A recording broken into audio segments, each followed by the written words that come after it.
Hey guys, this morning I woke up to some awesome news that Hyjal and Black Temple are on the PTR.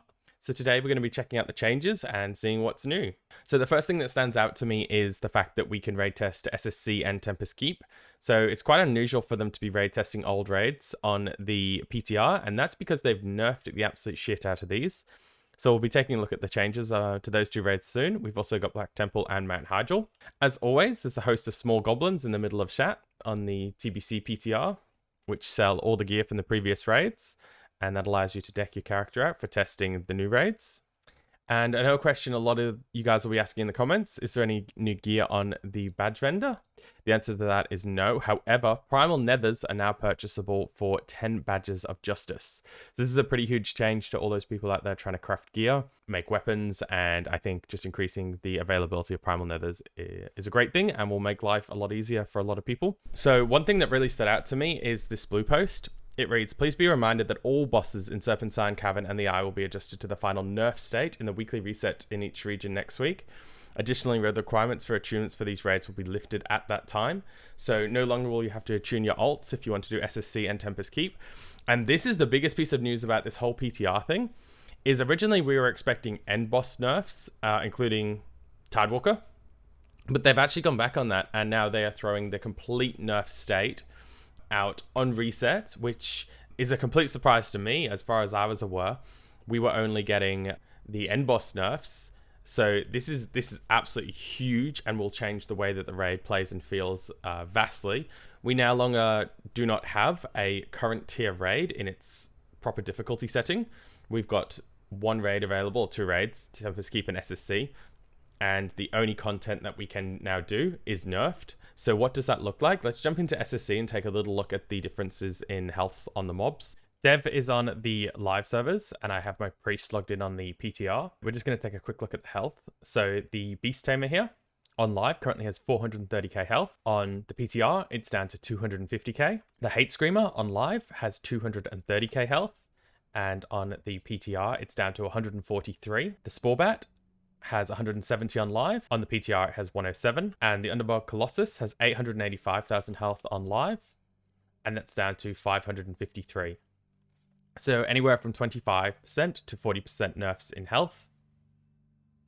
And let's just jump over some of the big patch notes as well, so I'll jump into those. So looking at the WoW Wiki patch notes from back in the day, the first thing that really stands out to me is Lady Vash can no longer use the ability Persuasion. So this is her mind control. And we got told that we'd be getting a nerf version of this encounter where we'd be able to CC the MCs, but it wouldn't be completely removed yet. And now Blizzard have kind of gone back on that, and they've given us this alternate version, which is the complete nerfed version. The next thing I want to address is Toxic Spores no longer dealing damage upon impact. So this is a pretty big one for melee. If you've ever been entangled and get caught in a spore, you'll now have a little longer to hit your living action potion and be able to move out of it.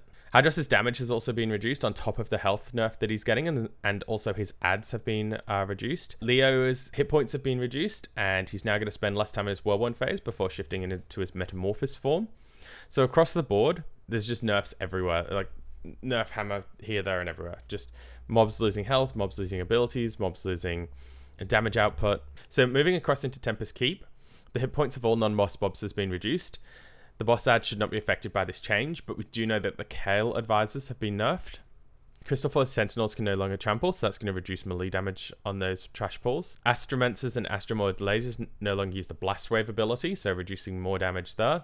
As someone that's working through this on a healer right now, this is going to be an absolute snore. I think one of the fun parts about healing Tempest Keep right now is these big trash pulls.